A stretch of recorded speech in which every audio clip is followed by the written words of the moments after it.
Hi guys, welcome to She Speaks, and tonight we'll be talking about love. Right, for many years we've been showing people how much we love them. We've been going out and buying gifts and, doing all sorts to show our partners that we love them. But actually, I was having a think, and I was thinking, what about me? What about you? Loving yourself first. And I think that's what a lot of us lack. We're trying to show love outwards to everybody else except ourselves. How then can we then have a fulfilled relationship if we are not able to love ourselves? And how can we expect someone else to love us if we do not have love for ourselves?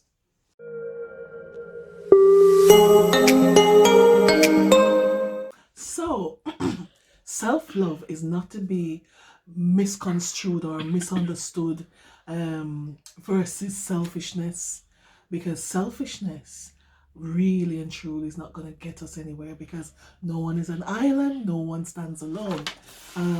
But self-love is really about appreciating yourself, appreciating everything that makes you you, your fallacies, your gifts, your abilities. Believe in yourself, yes, have faith in your abilities, which I've just mentioned. Without a humble but reasonable confidence in your own power, you cannot be successful or happy. And I think that was a quote by Norman Peale. You search throughout the entire universe for someone who is more deserving of you. But what about you? What about finding you, yourself, as much as anybody in the universe? You deserve the love and affection that you seek.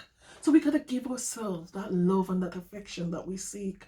Again, we will not misconstrue self-love for selfishness. Self-love, again, is not to be misconstrued for selfishness. And you will hear me say this repeatedly through this video. Selfishness is avoiding being kind to others or sharing with others. And as I said previously, you cannot survive in a world without being able to share with others. What I am talking about tonight is love for yourself, love for something that is higher than yourself. And it's about appreciating yourself and looking at this Valentine's Day as a springboard for learning to nurture yourself. For me, many years I struggled with actually loving myself. And this video represents the start of my journey to learning to love me for me before I can then love somebody else or show somebody else love. As I heard in one video that I watched, I can't remember exactly, but they said we want to be full of self, not arrogant, but full of self, full of appreciation for oneself. Right. So what are the patterns or the markers that we should use when we are trying to love ourselves? It's about stop comparing ourselves to other people. Nobody can be you. There's only one of you. And I'm sure you heard that many times. But seriously, we need to stop comparing ourselves and to other people, because sometimes you don't know how people or what they're coping with to be who they are or to have what they are. So learn to appreciate yourself while you're appreciating others. Secondly, follow your heart, follow your gut instinct. The Creator gives us that ability to be able to feel these things in our hearts that tells us when something is wrong or when something is right. And it's something that we need to start looking into, start paying attention, start meditating, giving ourselves a relaxing bath, taking time out, reading a book, listening to some beautiful music that brings you peace. And it's also about setting healthy boundaries. So start to shift your focus from things that are going wrong to things that are going right. Too often, sometimes because of our childhood, and perhaps I will do a video one day to speak about the things that make us become who we are. And I'll try to keep this video as short as possible, because nobody likes excessive rambling. So it's about letting go of things that does not serve you. Letting go of the things that are negative and start embracing more positive things about yourself. Because sometimes, let's face it, sometimes there are people around us who they don't have anything good to say. Oh, you're too fat. Oh, you're too tall. Oh, you're too short. You can never please anyone. And there's a story, but I won't go into that right now, But the story went of this farmer who was going to market actually, and he had his wife and his son, and they were traveling on a donkey, and people along the way had different things to say. And they were saying how cruel the man is to be riding the donkey. And then they also said, oh, he put his son on the donkey, and then people were saying, what a cruel son. He has his father walking on the donkey, and the man is an elderly man. The boy should allow the father to ride the donkey. Eventually, the father, he alighted and he went onto the donkey. And down the road, people were saying the father is cruel because he's got the son walking in the sun. Why don't he put the son on the donkey with him? But then eventually, long story short, they ended up carrying the donkey. And as they were coming over a river, the donkey slipped and fell into the ravine. My point is, you can never please everybody. So sometimes you got to learn to please yourself. Again, we're not talking about selfishness. We're talking about loving the things that we are made of, being appreciative of the little things that makes us us. Because face it, we have to live in this body, right? And for us to love someone else, we first got to love ourselves, right? So we talked about comparing ourselves. We talk about shifting the focus from negative to positive and start appreciating the good things about us. We also talked about following your heart. And we talk about setting healthy boundaries. I didn't go into that much, but setting healthy boundaries is vital to establishing relationships that are mutually respectful. So for someone to respect us, we've got to first respect ourselves, right? So there is no need to put up walls. Yeah, boundaries reflect our self-esteem and our values. A healthy self-respect will teach others how to treat you. Everything in our life starts with us and it ripples out into our relationships, like ripples in the sea.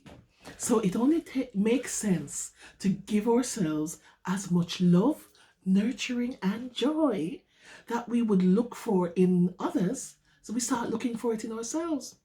By living our best life, we can inject these ripples to go out with love. So instead of looking for love, we are already love embodied. We can always improve on things. Change is constant. It is one thing that is forever been promised to all of us. So there is room for us to change, room for us to improve ourselves. We are not victims, and we are our own masters. So if we are our own masters, whatever we feed our minds, like food or medication, whatever, it has an effect on our bodies, physically and spiritually. Whatever we put in our bodies, it can heal, it can inspire, or it can destroy. So one of the other things we need to look at when we're loving ourselves is look at the things that we're putting in our minds. Look at the things we're putting in our bodies. Look at the things that we're saying about ourselves. Look at the things that people are saying about us. You know what I've learned? I used to, when people talk to me and they say something that's negative about myself, I used to kind of feel a bit hurt, but I don't address it. Now what I'm starting to do, I'm beginning to say to people, if they say something to me that is not very, it doesn't feel very good to my person, I start saying, I'm really sorry, but I don't like the way that makes me feel, and I wouldn't mind if you don't say that again. I've realized there's power in our words, so do not allow people to speak negatively into your soul. So that's part of loving yourself, accepting the best, expecting the best, and ensuring that when people address you, they address you lovingly. I'm not saying that there won't be situations where, it probably won't be loving, but keep it in mind that you forever are practicing and changing and becoming a better you. Learn to say no. Yes, I struggle with that particular thing still.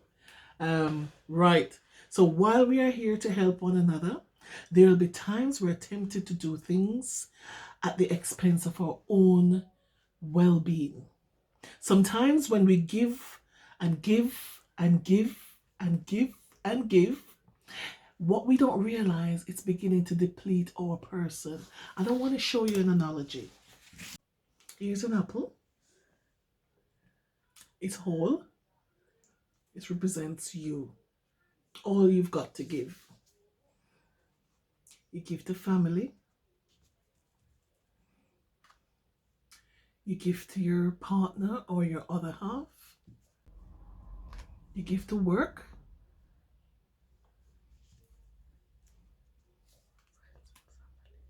You give to friends and families.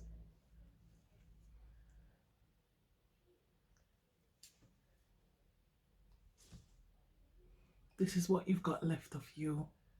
Now tell me, how effective can you be if this is all that's left of you and you're still trying to give and give and give out of what you've got left? So it's time to say no to some things. People may not like it when you start saying no. I'm trying to put the apple back together. But you get the gist. You want to put yourself back together. Not to be entirely selfish, but you want to start saying no to some things, or not yet. You know, it can be liberating, because when you say no, you are saying yes to yourself. Yes to your alignment, yes to your values. Allow yourself to say no once in a while. And I'm saying that, but I'm still struggling with that. But this practice will improve your self-esteem and create a space for people to value and respect you more.